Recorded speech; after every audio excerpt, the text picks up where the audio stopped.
500 साल बाद बन रहा है दुर्लभ महासंयोग। 10-11 जून निर्जला एकादशी। गाय को खिला दें ये एक छोटी सी चीज़, रोड़पति से करोड़पति होने से कोई नहीं रोक सकता। दोस्तों, ज्येष्ठ मास की शुक्ल पक्षी एकादशी को निर्जला एकादशी के नाम से जाना जाता है। इस दिन बिना जल ग्रहण किए यानी कि निर्जल व्रत रखा जाता है, इसलिए इसे निर्जला एकादशी कहते हैं।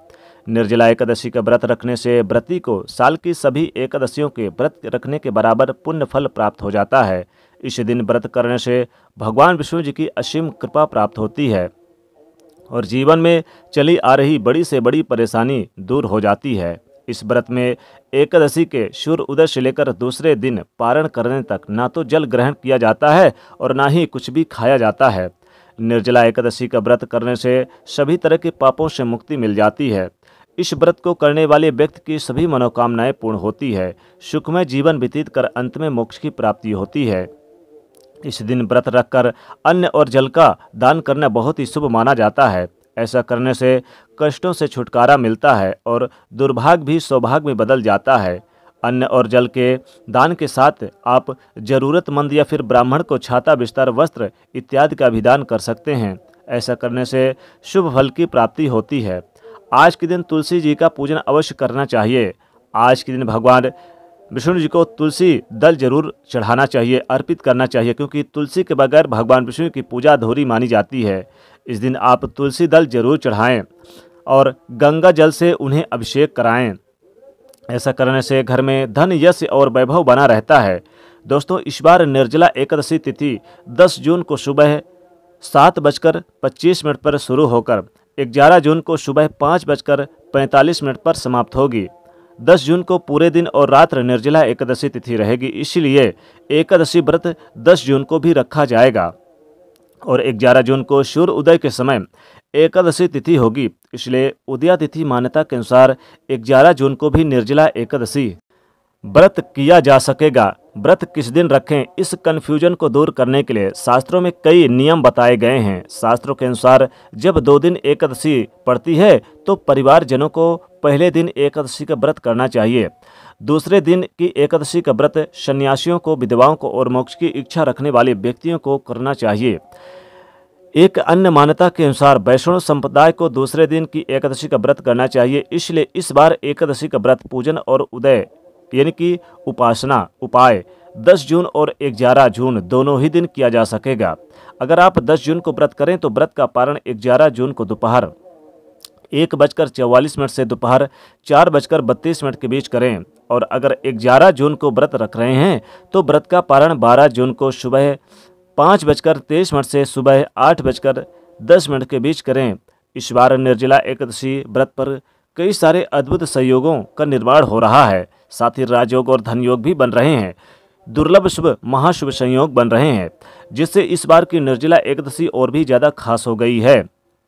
दोस्तों, आज की इस वीडियो में हम आपको एकादशी के इस शुभ संयोगों पर करने वाला एक बहुत ही आसान और असरकारक उपाय बताने जा रहे हैं। इस उपाय को करने से भगवान लक्ष्मी नारायण की असीम कृपा प्राप्त होती है और नौकरी, बिजनेस, व्यापार और सारे बिगड़े काम बन जाते हैं। यहाँ तक कि रोड़पति भी बन जाएंगे करोड़पति। धन की देवी माता लक्ष्मी कृपा से धन संबंधित समस्याएं दूर हो जाती है। भगवान लक्ष्मी नारायण की कृपा से कष्टों से छुटकारा तो मिलता ही है, साथ ही साथ मनचाहा वरदान प्राप्त होता है और घर में सुख समृद्धि आती है। और दोस्तों, भगवान लक्ष्मी नारायण को प्रसन्न करने के लिए इस दिन इनकी पूजा आराधना करें और ज़रूरतमंद लोगों को दान जरूर करें। सबसे पहले तो आप सूर्योदय से पहले आप निर्जला एकादशी के दिन उठें और सूर्य उदय से पहले उठ करके अपने नित्य कर्मों से निवृत्त होकर फिर आप स्वच्छ जल से स्नान करें और कोशिश करें कि अगर आप तीर्थ जल से स्नान कर रहे हैं, जैसे कि आप गंगा, सरोवर, नदी में जाएं, नहीं जा सकते तो घर के नहाने के पानी में ही थोड़ा सा गंगा जल डाल के जरूर नहाएं। फिर इसके बाद नहा धोकर आप स्वच्छ वस्त्र धारण करें। स्वच्छ वस्त्र धारण करने के बाद फिर आप भगवान विष्णु के पूजा स्थान पर जाएं और वहां पर साफ सफाई करके एक घी का दीपक जलाएं।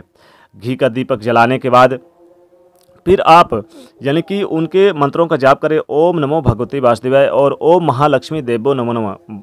भगवान विष्णु के साथ साथ माता लक्ष्मी की भी पूजा जरूर करें, कभी भी अकेले पूजा ना करें।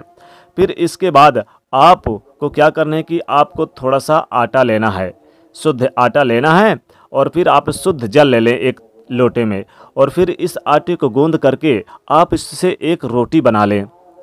इस आटे से एक रोटी बनाने के बाद इसे आप एक पात्र में, एक थाल में रख लें, और इसके बाद फिर आप गुड़ घी ले लें।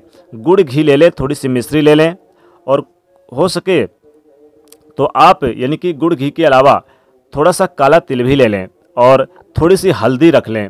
फिर आप भगवान विष्णु को गुड़ घी का और मिश्री का आप भोग लगाएं। फिर आप इस रोटी में गुड़ और घी, थोड़ी सी हल्दी और थोड़े से काले तिल रख लें और थोड़ी सी मिश्री रख लें। फिर इस रोटी को ले जाकर आप गाय को खिला दें। गाय को खिलाते समय अपनी मनोकामना जरूर बोलें।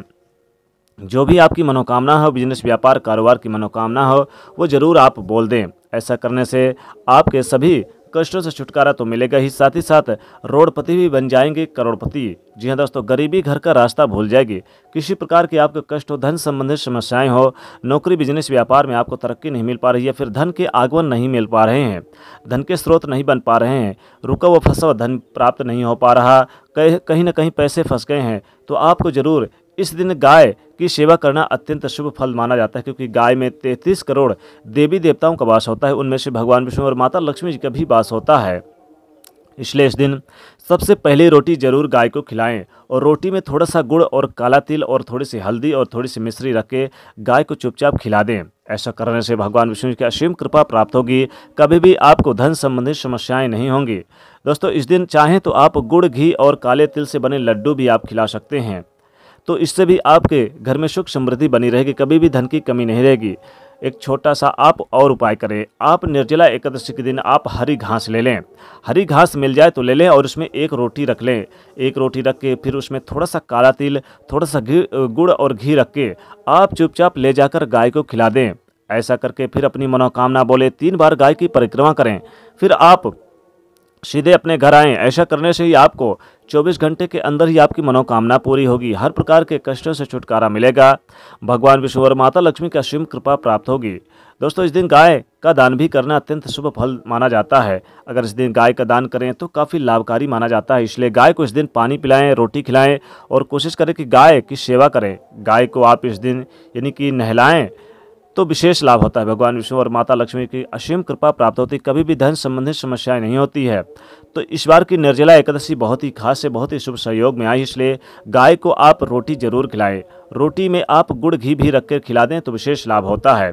या फिर आप चाहें तो एकादशी के दिन गाय को आप जो फल, आप जैसे कि केले वगैरह आप चढ़ाएंगे भगवान विष्णु जी को, तो उससे भी आप प्रसाद के रूप में एक केला निकालकर रोटी के साथ जरूर खिला दे गाय को, तो इससे भी लाभ होगा। तो दोस्तों, इस तरह से उपाय जरूर करें आज के दिन। तो दोस्तों, वीडियो को लाइक करिएगा, ज़्यादा से ज़्यादा इस वीडियो को शेयर करिएगा, और चैनल को सब्सक्राइब करके बेल आइकन को प्रेस करके ऑल पे सेलेक्ट जरूर करिएगा। जय माँ लक्ष्मी।